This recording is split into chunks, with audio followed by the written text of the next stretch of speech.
Right now, you are making a decision. Maybe it is small. What to eat, whether to reply to that message, which tab to close first. But your brain is using a system so ancient, so deeply wired into your biology, that it was already running inside the skulls of people who had never seen a wheel, a city, or a written word. And that system is failing you every single day in ways you cannot see. Not because you are unintelligent, not because you are careless, but because you are making modern decisions with a prehistoric brain and nobody told you the rules changed. Here is what that actually means. Around 300,000 years ago, anatomically modern humans were walking the African savanna. Their world was immediate, concrete, brutal. A wrong decision did not cost them money or time. It cost them their life. So the brain that evolved in those conditions became extraordinarily good at one thing: speed. Not accuracy, speed. The psychologist Daniel Kahneman spent decades studying this system. He called it System 1. It is fast, automatic, emotional, and almost entirely unconscious. It jumps to conclusions before you even realize a question was asked. It is the part of your brain that decides whether to trust someone in the first 100 milliseconds of seeing their face. It is the part that flinches before you know there is a snake. System 1 kept your ancestors alive on the savannah, and it is the system you are using to manage your finances, your relationships, and your career. There is a second System 2. Kahneman called it System 2. It is slow, deliberate, logical, and exhausting to use. It is what you engage when you are solving a math problem or reading a contract carefully. It requires focus, it burns energy, and your brain treats that energy like a limited, precious resource, because for 300,000 years, it was. So your brain avoids System 2 whenever possible. It outsources almost everything to System 1, and System 1 uses shortcuts, heuristics, gut feelings dressed up as logic. The psychologists Amos Tversky and Daniel Kahneman identified dozens of these shortcuts.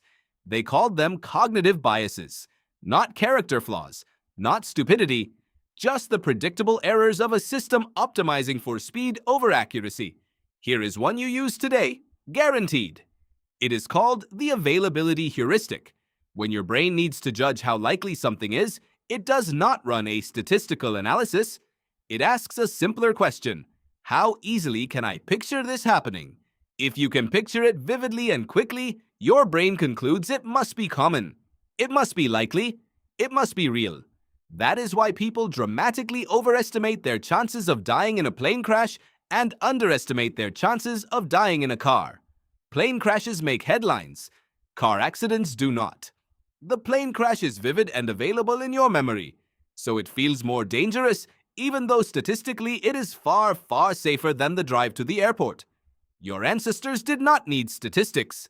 They needed pattern recognition. If one member of the tribe was killed by a lion at the watering hole, every member of that tribe needed to immediately update their mental map to treat that watering hole as dangerous. The one who paused to calculate the actual probability of lion attack was already dead. The availability heuristic was not a flaw. It was a survival feature. But now you are using it to decide which neighborhoods are safe, which foods are dangerous, which strangers to trust, and which political stories to believe. The most memorable story wins, not the most accurate one. There is another shortcut, possibly more powerful than any other. It is called loss aversion. In a landmark study, Kahneman and Tversky demonstrated that the pain of losing something is approximately twice as intense as the pleasure of gaining the same thing. Losing $20 feels roughly twice as bad as finding $20 feels good. Think about that for a moment. Your brain is running an asymmetric emotional accounting system. Loss is double counted. Gain is undercounted. Every time. This made profound sense on the savannah. The tribe that gave up a secure food source to chase a bigger one might starve. The cost of a catastrophic loss was far higher than the benefit of a moderate gain. Play it safe. Protect what you have. Do not gamble with survival. But now you are keeping a job you hate because leaving feels like loss. You are holding a failing investment because selling locks in the loss as real. You are staying in a relationship or a city or a version of yourself that is not working. Because your prehistoric accounting system has decided that the pain of letting go outweighs any possible gain. You are not being irrational, you are being ancient. There is a third mechanism, one that is perhaps the most invisible of all. The anthropologist and neuroscientist Sarah Hardy has written extensively about the social nature of human decision-making. Humans are not lone wolves.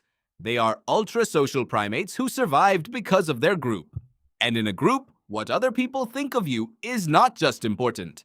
It is existential. Get rejected from the tribe on the savannah, and you die. So your brain evolved to weight social approval as heavily as physical survival. The opinions of others do not just feel important. They physically register in the same regions of the brain as pain and pleasure. Being excluded activates the same neural circuits as being punched. This is why you agree with opinions you privately doubt when they are spoken confidently by someone with authority. This is why you change your answers in a group even when you know you were right. This is why you spend money on things designed to impress people you do not even like. This is not weakness. This is your brain correctly predicting that 300,000 years ago, social harmony was the most important investment you could make. But now it means your decisions are not really your decisions. They are negotiations between what you actually want and what you think the group wants from you. And most of the time, you do not even know this negotiation is happening. The psychologist Solomon Asch demonstrated this in a famous series of experiments in the 1950s. He showed people two lines on a card. One was obviously longer than the other. When asked alone, people answered correctly almost every single time. When placed in a group where everyone else confidently gave the wrong answer, roughly 75% of people agreed with the group at least once. They doubted their own eyes. They doubted their own minds. Because the social signal overrode the physical evidence. You would probably do the same. Now consider how many of your daily decisions happen inside groups, inside social media feeds, inside workplaces with authority figures and hierarchies. How many of those decisions were actually yours? The philosopher and psychologist William James wrote over a century ago that the greatest revolution of his generation was the discovery that human beings can alter their lives by altering their attitudes of mind. He was right in a profound and practical sense, but he did not yet have the neuroscience to explain precisely how hard that alteration actually is when you are working against 300,000 years of evolution. Your brain did not evolve to make good decisions. It evolved to make fast ones. Ones that kept a particular body alive long enough to reproduce in a specific and unforgiving environment. That environment no longer exists, but the hardware does. Here is the uncomfortable truth. Most of the decisions you made today were not made by you in any meaningful sense. They were made by ancient shortcuts, social pressures, asymmetric emotional accounting, and vivid recent memories dressed up as logical thought. They felt like choices. They felt deliberate and personal and self-generated. They were not. But here is what changes when you know this. Once you understand that your brain defaults to fast, ancient, socially pressured thinking, you can start to notice the moments when that default is running. You can recognize loss aversion before you let it trap you. You can ask whether a fear feels large because it is statistically real or because it is simply vivid in your mind.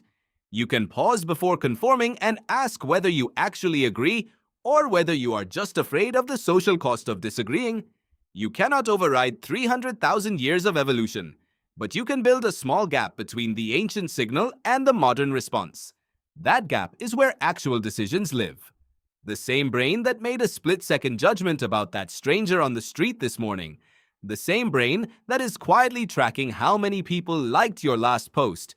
The same brain that decided to keep a situation unchanged because change felt like loss.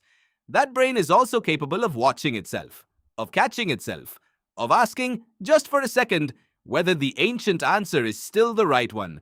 That second is everything. Because right now, you are making one more decision. Are you going to keep scrolling like nothing happened? Or are you going to like and subscribe because your brain clearly needs supervision? Oops. But why?